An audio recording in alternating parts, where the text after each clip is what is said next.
नमस्कार। आज हम बात कर रहे हैं काजुओ इशिगुरो के बहुत ही मशहूर नॉवल नेवर लेट मी गो के बारे में। ये नॉवल जब से आया है करीब 2 दशक हो गए, लोगों को इसने बहुत झकझोरा है। अक्सर लोग कहते हैं इसे पढ़कर दिल टूट गया, पर क्या ये कहानी सिर्फ दुखद है? हाँ, ये सवाल बहुत जरूरी है क्योंकि एक लेख है जिसका जिक्र हम आज कर रहे हैं, नैतिकता का भ्रम और मौन हिंसा। और ये लेख कहता है कि ये नॉवेल सिर्फ दिल तोड़ने वाला नहीं, बल्कि ये हमारे समाज की, हमारी नैतिकता की परतों को उधेड़ता है। बिल्कुल। तो आज हम इसी नजरिए से इसे समझने की कोशिश करेंगे। मतलब कैसे ये कहानी उस छुपी हुई हिंसा और नैतिक भ्रम को सामने लाती है जो शायद हम देखना नहीं चाहते। अक्सर पाठक बस भावुक हो जाते हैं, है ना? पर क्या उस भावना के नीचे कुछ और भी है? चलिए देखते हैं। हाँ बिल्कुल। पहली बात तो यही है कि नॉवेल की पकड़ बहुत इमोशनल है। किरदारों का दुख, उनकी लाचारी, ये सब देखकर पाठक सच में दुखी होते हैं। समीक्षक भी बार बार इसी दिल टूटने की बात करते हैं। हाँ ये तो है, पर लेख कहता है कि इस इमोशनली सतह के नीचे एक ठंडी, शायद ज्यादा भयानक परत है। ये सिर्फ दुख नहीं बल्कि एक तरह का भ्रम है, एक झूठा सुकून जो हमें असलियत पर सवाल करने से रोकता है। क्या ये सही है? बिल्कुल। लेख का तर्क यही है कि ये दुख एक तरह का कैथारसिस, मतलब भावनात्मक राहत तो देता है, पर यह असल मुद्दे को धुंधला कर देता है। और देखिए, इशिगुरो ने जो दुनिया बनाई है वो हमारी दुनिया से थोड़ी ही अलग है ना। इसे हम पूरी तरह काल्पनिक कहकर टाल नहीं सकते। हाँ ये बात सही है, वो एकदम एलियन दुनिया नहीं लगती। और फिर जो कहानी सुना रही है कैथी एच, वो इतने शांत, लगभग सपाट लहजे में सुनाती है। जैसे वो शब्द इस्तेमाल करती है, केयर, डोनर, कंप्लीशन, कितने क्लिनिकल लगते हैं ये शब्द। हाँ, जैसे ये सब रोजमर्रा का काम हो। केयर यानी देखभाल करने वाला, डोनर यानी अंगदान करने वाला, और कंप्लीशन जिसका मतलब है मौत। लेकिन इन शब्दों के पीछे की भयानक सच्चाई उसे एकदम सामान्य बना दिया गया है, जैसे कोई ऑफिस की फाइल हो। सही कहा। और लेख इसी को मौन हिंसा कहता है। वो क्रूरता जो चिल्लाती नहीं बल्कि चुपचाप नियमों और प्रक्रियाओं के जरिए काम करती है। हेल्स्ट्रम को ही देखिए, जहाँ ये बच्चे पलते हैं वहाँ के गार्डियन बच्चों से सीधे सीधे झूठ नहीं बोलते।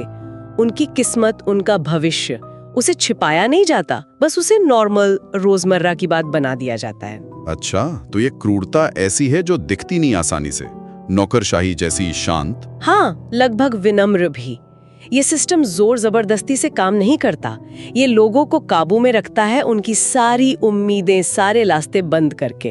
तो मतलब अन्याय चीखता नहीं, फुसफुसाता है। और फिर हम, यानी पाठक, हम भी इसमें कहीं ना कहीं फंस जाते हैं। हाँ, यहीं पर लेख एक बहुत दिलचस्प बात कहता है। हम कैथी से सहानुभूति रखते हैं ना, क्योंकि वो हमारी तरह महसूस करती है, उम्मीद रखती है। पर जब वो सिस्टम के खिलाफ आवाज नहीं उठाती, चुपचाप अपनी मौत को स्वीकार कर लेती है, तो हमें रुककर सोचना पड़ता है कि क्या हम भी ऐसा ही करते? हाँ, क्या हम भी ऐसी किसी व्यवस्था में समर्पण कर देते? ये हमारी अपनी दुनिया के जो मिथक हैं, मेरिट, प्रोडक्टिविटी, सामाजिक समझौते, उन पर सवाल उठाता है। कहीं ये सब भी तो शोषण को छिपाने के तरीके नहीं है? और वो उम्मीद की एक पतली सी किरण जो नॉवल में दिखती है कि शायद प्यार बचा लेगा, या वो डिफरल की अफवाह कि सजा टाली जा सकती है। लेख कहता है कि वो भी एक जाल है। इशिगुरो जानबूझकर हमें ये झूठी उम्मीद देते हैं, क्योंकि हम भी किरदारों की तरह ये मानना चाहते हैं कि भावनाएं, प्यार, ये सब सिस्टम को हरा सकते हैं। लेकिन अंत में ऐसा होता नहीं है। बिल्कुल नहीं। अंत में ये भ्रम टूट जाता है। कोई डेफरल नहीं मिलता, प्यार कोई राहत नहीं देता। यहाँ तक कि रोमांस और कला, वो भी उसी सिस्टम का हिस्सा बन जाते हैं जो उन्हें कुचल रहा है। सिस्टम उन्हें खुद को सही ठहराने के लिए इस्तेमाल करता है। ये बात तो काफी चौंकाने वाली है। मतलब जो कला वो क्लोन बनाते हैं जिसे उनकी इंसानियत का सबूत माना जा सकता था, उसे ही उनकी किस्मत को जस्टिफाई करने के लिए इस्तेमाल किया जाता है। हाँ, लेख इसे पहचान का वस्तुकरण कहता है, भावनात्मक श्रम का शोषण। ये मान्यता देना नहीं बल्कि एक तरह की दृश्य रतिकता है, दूसरों के दुख को देखना। और ये आज के पूंजीवाद की गतिशीलता से बहुत मिलता जुलता है। सहमति कैसे बनाई जाती है। हेल्स्ट्रम जैसे संस्थान जो बाहर से बहुत उदार और अच्छे लगते हैं, हाँ, वो कुलीन संस्थानों का रूपक बन जाते हैं, जो अर्थ और पहचान का वादा तो करते हैं पर असल में इंसानों को उनकी उपयोगिता के हिसाब से बांट देते हैं।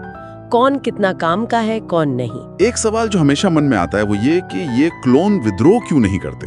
उनकी पूरी ट्रेनिंग, उनकी परवरिश ही उन्हें ये सिखाती है कि विरोध करना बेकार है, तर्कहीन है, सिस्टम को बदला नहीं जा सकता।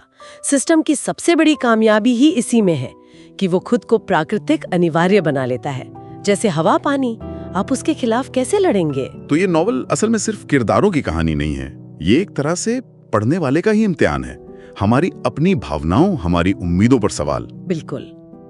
लेख का निचोड़ यही है कि इस नॉवल की असली स्थायी विरासत ये नहीं है कि इसने लोगों को रुलाया, बल्कि ये है कि इसने लोगों को सोचने पर मजबूर किया कि वो विरोध करने के बजाय रो क्यों रहे हैं। इशिगुरो का सवाल बुनियादी तौर पर दार्शनिक है।